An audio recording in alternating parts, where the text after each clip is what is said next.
Bonjour à tous, merci de nous rejoindre pour ce nouveau numéro de Dimanche en politique. La personnalité que nous recevons aujourd'hui a été dans une vie passée ingénieur en informatique. Mais le virus de la politique l'a piqué. Il est aujourd'hui un des 11 élus Front National qui siègent au sein du Conseil régional. Et dans 2 ans, il va s'attaquer à une montagne, la mairie de Rennes, la ville la moins FN de France. Aymeric Salmon va nous rejoindre dans quelques instants. Avant cela, son portrait chinois en 1 minute. A tout de suite.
Bonjour Aymeric Salmon. Bonjour. Merci d'avoir accepté notre invitation. Est-ce que faire de la politique, c'est un métier ? Non, c'est une passion. Quand on touche le virus, comme vous l'avez dit, j'ai été piqué par le virus, mais bien avant, dès que j'étais jeune déjà, j'avais ce virus, je m'informais tout le temps, je m'intéressais à la chose politique. Tout petit, je me rappelle, un de mes premiers souvenirs, c'est d'avoir emmené mon père à une réunion politique quand j'avais 10 ans. Lors d'une partielle dans le Morbihan où le candidat était Jean-Marie Le Pen. Et tout petit, j'avais ce virus et c'est seulement maintenant que c'est devenu une activité principale. Mais... Alors, si ce n'est pas un métier, est-ce que c'est un sacerdoce ? Je rappelle que vous étiez ingénieur en informatique. Aujourd'hui, vous êtes conseiller régional avec un mandat, une indemnité de 2 600 € brut à peu près. Voilà, ouais. Moins bien payé que quand vous étiez ingénieur. Moins bien payé que quand j'étais ingénieur, tout à fait. Ça suffit pour vous ? Oh bah ça suffit tout à fait. Effectivement, c'est moins bien payé qu'un emploi d'ingénieur informatique dans des nouvelles technologies, mais ça correspond beaucoup plus à ce que je souhaite faire, donc ça me convient tout à fait. Il y a peut-être des extras avec des missions que vous confiez. Il y a des missions national ponctuelles qui peuvent ajouter un peu de beurre dans les épinards, comme on dit. Alors je vous pose cette question parce que la Commission nationale sur les comptes de campagne a mis son nez un peu dans les comptes de campagne de Marine Le Pen. Elle a dépensé 2,4 millions d'euros de rémunération qui ont été versés à des proches, à son entourage dans la campagne. C'est bien plus que les autres candidats. Est-ce que vous trouvez ça normal ? Alors, est-ce que vous avez profité de sa générosité pendant la campagne présidentielle ? Non, pendant la campagne présidentielle, j'étais absolument pas du tout salarié par la candidate. Moi, toutes les actions que j'ai menées étaient bénévoles pendant cette campagne. Effectivement, le chiffre annoncé peut paraître excessif. Mais bon, 2,4 millions d'euros, Emmanuel Macron c'était 1,7 million, Benoît Hamon 1,3. Peut-être que les chiffres donnaient le nombre de personnes concernées, il faut ramener ça au nombre de personnes. Je n'ai pas les chiffres, là je sais que l'article est paru ce matin, j'ai vu effectivement ces chiffres, j'ai vu qu'il y avait aussi des notes de taxi, dit-on, qui étaient peut-être un peu trop importantes. Des belles notes de champagne. Voilà. Alors, un mot sur l'actualité du Front National qui va bientôt changer de nom si les militants le valident. Si les adhérents le valident, ce ne sera plus le Front National, mais le Rassemblement National. C'est quoi ? C'est un coup de com' ? Non, pas du tout. Histoire de se refaire une virginité ? Non, pas du tout. Le mot Front National devenait un peu... Pas du tout. Alors, sulfureux ? Je vais essayer de vous expliquer ça très rapidement. À l'issue de la campagne des présidentielles, Marine Le Pen a souhaité refonder complètement le mouvement. Et la refondation passe par plein d'étapes. Une refondation de la structure, une refondation de l'organisation, une refondation du programme sur certains points, et aussi un changement de nom. Mais le changement de nom n'est qu'un des éléments, c'est pas le seul élément, c'est pas juste un coup de com', c'est vraiment, comme elle l'a expliqué lors du congrès de Lille, de montrer qu'aujourd'hui nous voulons rassembler l'ensemble des gens qui sont attachés à la France, et c'est pour ça que ce nouveau nom est un beau nom, et je pense que, enfin j'incite en tout cas les adhérents du Front National qui nous regardent à voter, ils ont encore quelques jours pour le faire, pour le changement de nom. Il y a eu un petit passage à vide, non, après la présidentielle, un petit coup de mou. Regardez ce chiffre sur le nombre d'adhérents. On a comparé le nombre d'adhérents présents recensés entre deux congrès. Congrès 2014, 83 000 adhérents. Congrès 2018, 38 000 adhérents. Je crois que ces chiffres sont un peu erronés. Je vais vous expliquer. Je fais partie de l'équipe au Front National qui... Chiffre des adhérents, cotisation à jour. Je pense que 83 000 en 2014, c'était ceux qui avaient un an de retard. Parce que c'est le chiffre, quand il est bon, qu'on annonce. C'est les statutaires, c'est ceux qui sont à jour, plus ceux qui ont un an de retard. Les 38 000, c'est ceux qui étaient à jour en 2018. Je pense qu'on était un peu plus haut. Il faut reconnaître qu'il y a eu une petite baisse après l'élection présidentielle, mais je crois que c'est le cas. 45 000 adhérents en 4 ans, c'est pas rien. Non, mais je pense que le chiffre de 83 000 est celui qui comprenait aussi ceux qui avaient un an de retard. Bon, il y a quand même une petite baisse de la mobilisation. Non, pas une baisse de la mobilisation. Il y a un petit coup de mou, mais je pense dans l'ensemble des formations politiques liées à la surexposition politique pendant toutes les années, depuis les municipales, les européennes, les cantonales, les régionales et les présidentielles, les législatives. C'est logique et ça va repartir. On voit déjà aujourd'hui, ça repart. Il n'empêche, dans le regard des Français, le principal opposant aujourd'hui au pouvoir en place, c'est Jean-Luc Mélenchon. Regardez ce sondage. Qui incarne le meilleur opposant? Jean-Luc Mélenchon pour 42% des sondés, seulement 29% par Marine Le Pen. Et sur la mauvaise opinion, Jean-Luc Mélenchon suscite moins de mauvaises opinions que Marine Le Pen. Vous avez vu aussi il y a quelques semaines un sondage qui rejouait le premier tour de la présidentielle. Macron était très très haut, Marine Le Pen progressait et Jean-Luc Mélenchon baissait. Et Laurent Wauquiez était inexistant. Mais un sondage à l'autre, cela change. Je pense que pour le moment, on a encore du temps avant la prochaine échéance qui sont les européennes l'année prochaine. On est en train de se structurer justement et pour pouvoir présenter nos idées, mieux les faire comprendre. Et je pense que tout ira bien l'année prochaine. Alors justement, vos idées vont-elles changer? Est-ce que la ligne politique, la stratégie va évoluer? Est-ce que vous validez cette prophétie du président du Parti démocrate chrétien, Jean-Frédéric Poisson? Voilà ce qu'il dit. Ce rassemblement, il parle des autres droites, des autres mouvements de droite. Ce rassemblement autour d'un projet commun se fera. La question, ce n'est pas si cela va se faire, mais la question, c'est quand. Eh ben, je souscris tout à fait. Ouais. Moi, je suis entièrement d'accord et je suis très heureux que M. Poisson tienne ce genre de discours quand on sait qu'il a participé à la primaire des Républicains la dernière fois. Donc, c'est lui qui a bien évolué sur cette question. J'en suis ravi. Vous étiez avant sur le ni droite ni gauche. Vous êtes plutôt là sur le rassemblement de toutes les droites aujourd'hui. Il y a des petits cailloux qui sont lancés. Marine Le Pen qui soutient un candidat LR aux élections législatives à Mayotte. L'idée, c'est de rassembler tout le monde. Et effectivement, c'est plus facile avec des gens qui ont des proximités idéologiques sur des points très clivants de notre programme. Et c'est beaucoup plus facile. Donc vous êtes plutôt à droite aujourd'hui? Moi, je ne saurais pas dire. Tout à l'heure, je discutais avec un jeune qui me disait que sur certaines idées, j'ai des idées de gauche. Bon, ça peut paraître surprenant, mais effectivement, on est plus un parti de droite qu'un parti de gauche. Moi, je ne suis pas du tout proche de M. Mélenchon, ça c'est clair. Nicolas Dupont-Aignan, vous tend la main sur le référendum sur l'immigration. Est-ce que vous êtes prêt à refaire un bout de chemin avec lui? Ah, mais avec Nicolas Dupont-Aignan, il y a eu une très bonne entente au moment des présidentielles.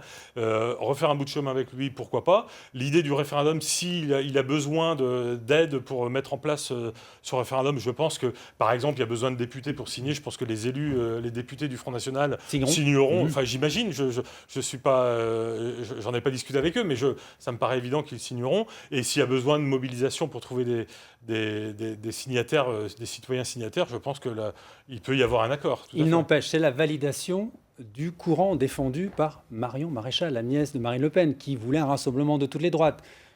Non ? Non, Marion, vous savez, elle a une bonne image au sein du Front National, parmi les militants, parmi les adhérents. Dernier sondage BVA, les personnalités qui doivent jouer un rôle plus important dans l'avenir. Nicolas Hulot, 40%, Xavier Bertrand, 33%, Marion Maréchal, 32%. Elle passe devant Marine Le Pen. Oui, mais alors, Marion Maréchal Le Pen a décidé elle-même de se mettre en retrait de la vie politique, de passer à une autre activité. Elle a monté une école... L'ICEP, vous irez suivre des cours de formation? Non, ça vous intéresse pas? Je n'ai pas regardé le programme précis, je ne connais pas les conditions, mais non, mais ce que je vois surtout, c'est qu'elle a décidé de prendre pendant un temps de sa vie qu'elle seule décidera. Elle ne ferme pas la porte à un retour. Mais la porte ne lui est pas fermée, mais je pense que si un retour doit se faire, ce sera au sein du Front National ou du Rassemblement National, ça me paraîtrait le plus logique. C'est l'avenir du Front National. Mais non, l'avenir du Front National, l'avenir immédiat, en tout cas, c'est Marine Le Pen. Allez, la suite de l'émission avec à présent votre regard sur l'actualité de la semaine avec notre séquence J'aime ou j'aime pas, des réponses courtes s'il vous plaît. J'aime ou j'aime pas cette nouvelle semaine de grogne sociale, manif des fonctionnaires et 21e jour de grève perlée au sein de la SNCF.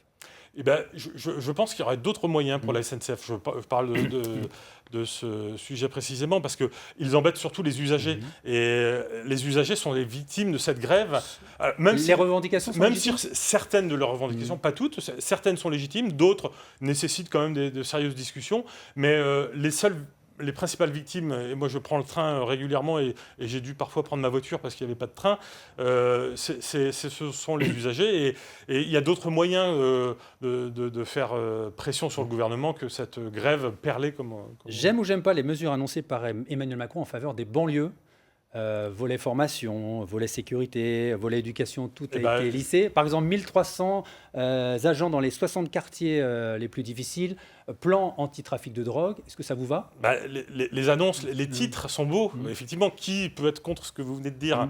Mais quand on creuse le fond, c'est un peu vide et c'est au final toujours la même chose. C'est de l'argent en plus pour les banlieues. Moi, j'aime pas vraiment le. Mais vous êtes d'accord avec son constat qu'il y a aujourd'hui une discrimination envers ceux qui habitent dans les quartiers difficiles et il y a une assignation en résidence. Non, je ne suis pas d'accord avec ce constat. Il n'y a pas de discrimination à l'embauche, par exemple, aujourd'hui. Il veut faire des testings au niveau des grandes entreprises pour voir s'il n'y a pas de discrimination. Non, moi, je pense pas. Moi, je viens d'un milieu, justement, vous l'avez dit, d'ingénieur informatique, où il y avait des gens de toute origine sociale et de toutes conditions.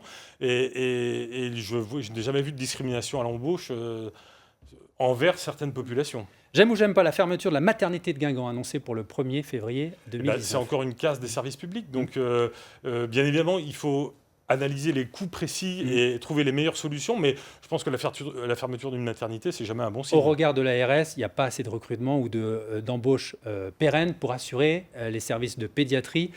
Et de pédiatrie, j'ai oublié l'autre service, et d'anesthésie.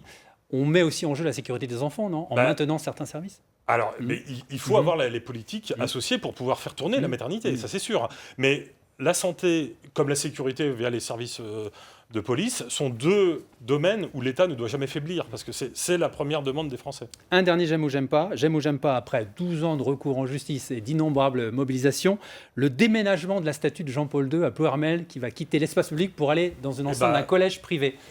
Je n'aime pas, car moi j'aurais préféré qu'elle reste. Moi, la statue de Jean-Paul II sur la place Jean-Paul II, qui est un parking, qui est public, qui est un espace public, avait tout à fait sa place à cet endroit-là. C'était pas une entaille dans l'obligation de neutralité d'un espace public ? Mais l'obligation de neutralité, il doit tenir compte de l'histoire et de la culture française. Qui demain ira réclamer la suppression d'un calvaire parce qu'il est au coin d'une rue. Non, c'est pas possible. Donc moi j'avais participé à cette belle manifestation qui avait été organisée conjointement avec nos amis de Nicolas Dupont-Aignan. Donc vous voyez, ça marche bien. Et on avait été nombreux du Front National à se mobiliser ce jour-là. Et je trouve qu'on a cédé en fait à une injonction. Et la solution ne me plaît qu'à moitié, car la statue va rester, mais elle a été déplacée. C'est une demi-mesure. Allez, on va entamer la deuxième partie de notre émission. Place au débat de Dimanche en politique.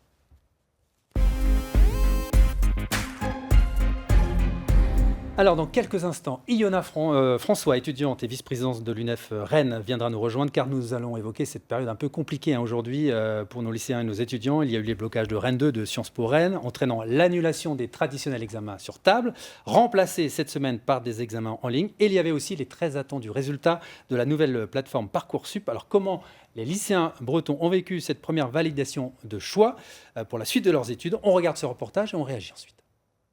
Ça charge très lentement, je pense que je suis pas le seul.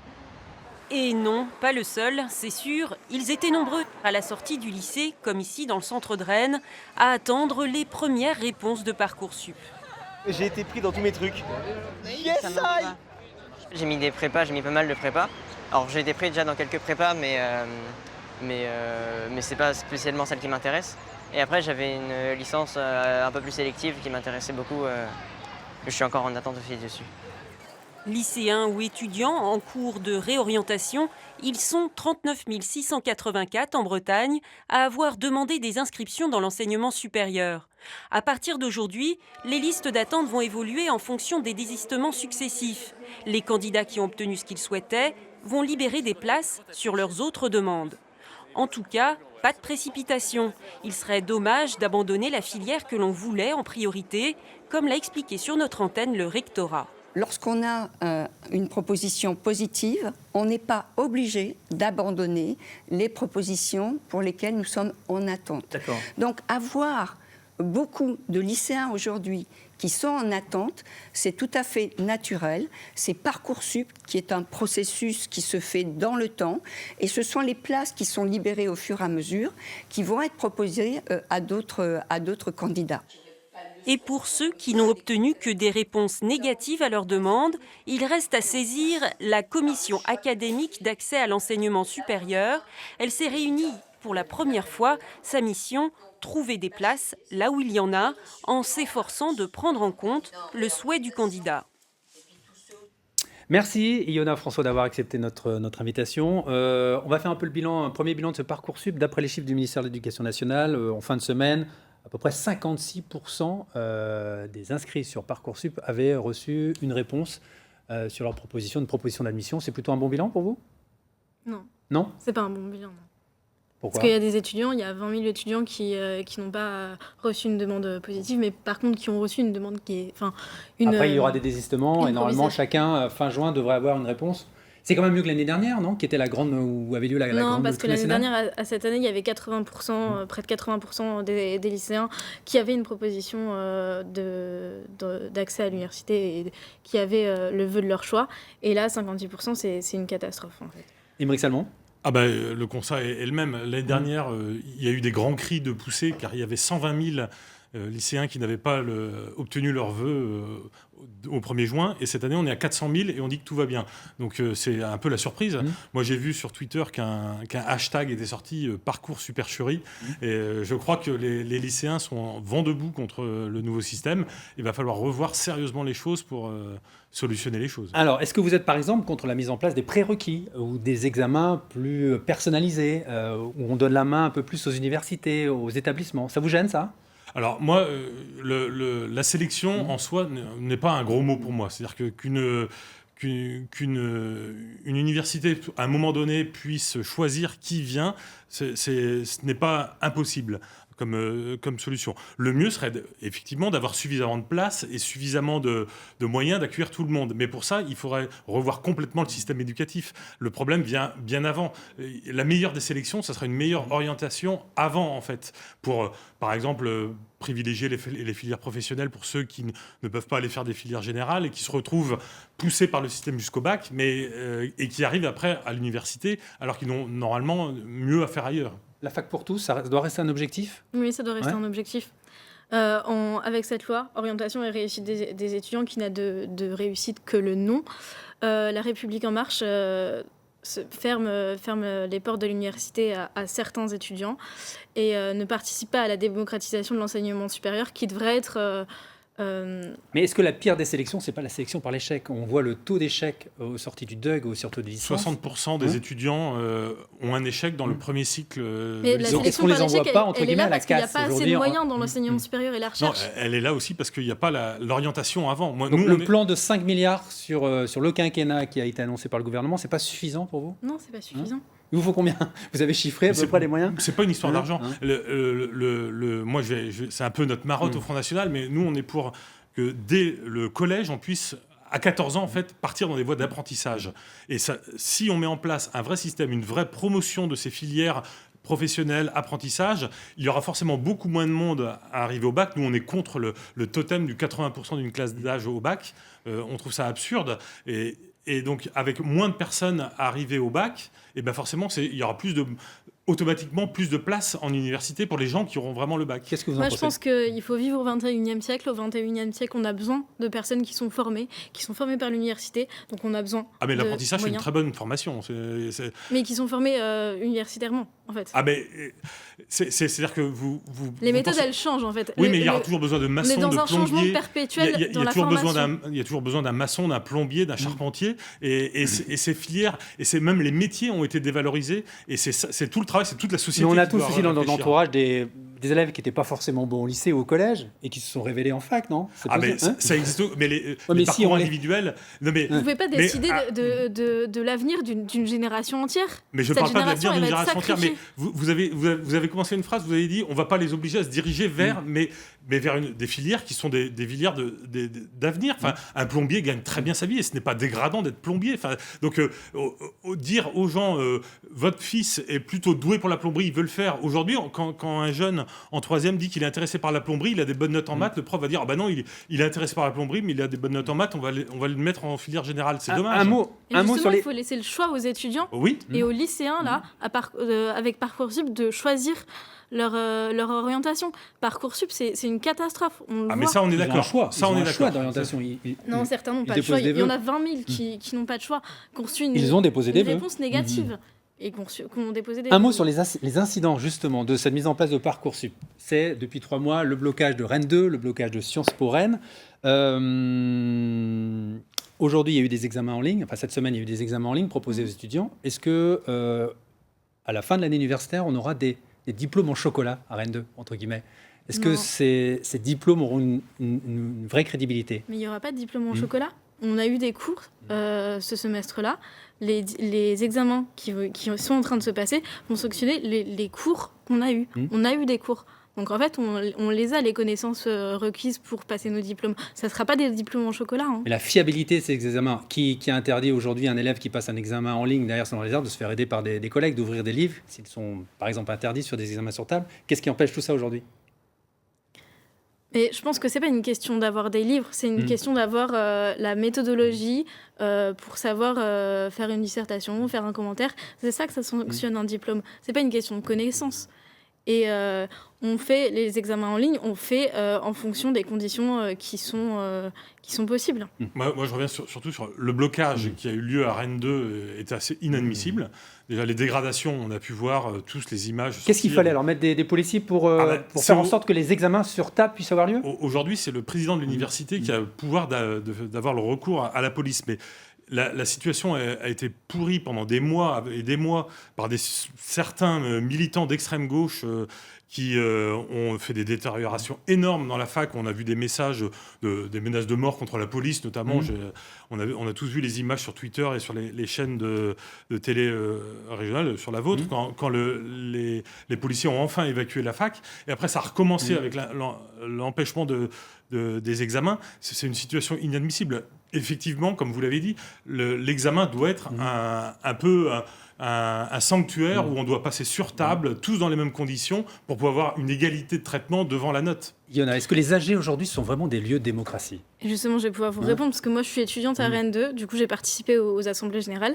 Étudiante en histoire. Oui, c'est ça, étudiante en histoire. Les AG sont vraiment des lieux de démocratie aujourd'hui? Oui, c'est des lieux de démocratie. Non, pas tout à fait. Moi, je vais vous dire que... Attends, laissez répondre Yona. Merci. Oui, c'est des lieux de démocratie parce que tout le monde peut prendre la parole, parce que des étudiants... Tout le monde, même des gens pas étudiants. Oui, mais en l'occurrence, le pourcentage de gens pas étudiants est très faible. Et c'est des étudiants qui prennent la parole. Le en président du assemblée syndicat Uni s'est fait agresser par une personne lors d'une AG. La personne vient de passer en tribunal et c'était même pas un étudiant. Il avait 32 ans. Il était même pas breton, je crois. Il était là dans les AG de... Il nous reste 1 minute avant la fin de ce débat. Je voudrais qu'on termine sur cette photo. La photo qui a suscité une nombreuse polémique sur les réseaux sociaux. La photo de votre consoeur, Yona. C'est Mariam Pouchdou, qui est la présidente de l'UNEF à Paris 4, qui porte le voile. Est-ce qu'aujourd'hui, une responsable syndicale doit s'astreindre à un devoir de neutralité et ne pas porter le voile? Je pense qu'il faut remettre les choses dans leur contexte. Mariam, ça fait 15 jours qu'elle est harcelée de toutes parts parce qu'elle porte le voile.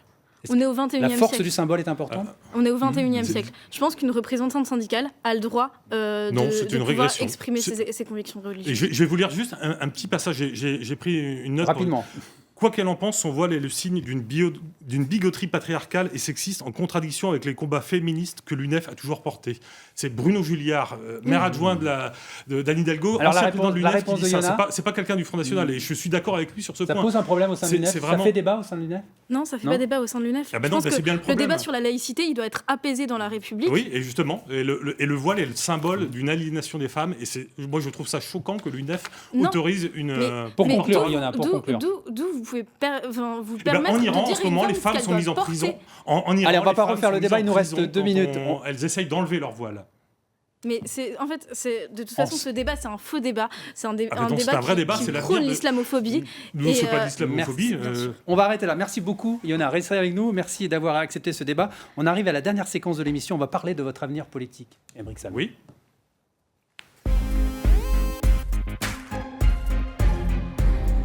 Et votre avenir politique, ce sont les prochaines échéances municipales. En 2020, vous vous attaquez à la mairie de Rennes. On va voir le dessin que vous a préparé Loïc Schwartz. Il vous propose un stage. Vous avez le choix entre deux villes, Béziers ou Hénin-Beaumont. Quel style de maire vous souhaitez être plus, si jamais vous êtes élu à la mairie de Rennes, plutôt Steve Briouat ou plutôt Robert Ménard? Un mix des deux. Moi, je penserais à un voisin de Robert Ménard. Je penserais plus à Julien Sanchez à Beaucaire, qui fait une très belle réussite dans sa ville. Mais toutes les villes Front National, et y compris Robert Ménard, qui n'est pas Front National, mais qui s'est fait élire grâce à une liste où de nombreux conseillers municipaux sont Front National, c'est une réussite. Et le travail qu'on va avoir à faire, c'est justement expliquer aux Français, regardez la réussite des villes Front National. Il y avait effectivement une mauvaise image en 95. Ce coup-ci, l'image sera très bonne. Et je sais bien que votre devise, là, on l'a vu dans le portrait chinois, c'est combattu, souvent battu, parfois, mais abattu jamais. N'empêche, Rennes aujourd'hui est la ville la moins FN de France. Aux dernières législatives, dans la circonscription de Rennes Sud, vous n'avez pas atteint les 6%. 6,05. 6,05. Il y a du boulot, là. Il y a du boulot. Alors, je mettrai les législatives un peu à part, parce que nos électeurs nous ont sanctionnés, ne sont pas venus voter, en fait. C'est pas qu'ils ont voté pour d'autres, c'est qu'ils sont pas venus voter. C'est pour ça qu'on a fait un score aussi bas. Il y a de l'espoir. Au départemental et au régional, on avait dépassé la barre des 10% sur la ville de Rennes. Donc, il y a possibilité de faire plus de 10%. Ça sera un challenge, mais on va le réussir. Merci beaucoup, Aymeric Salmon, d'avoir accepté notre invitation. Dimanche en politique, c'est aussi une émission que vous pouvez revoir en replay sur notre site bretagne.france3.fr. On attend aussi vos réactions sur les réseaux sociaux. La semaine prochaine à 11h, vous retrouverez Antonin Billet avec l'heure du débat en direct de la Cité de la Voile à Lorient pour parler nautisme et évoquer les 20 ans de la disparition d'Éric Tabarly. Sa fille, Marie, viendra nous présenter son projet élémentaire, un tour du monde en 4 ans à bord du Pendwick 6. Tout de suite, La Terre ferme et l'édition de la mi-journée avec Stéphanie Labrousse. Passez tous un excellent week-end.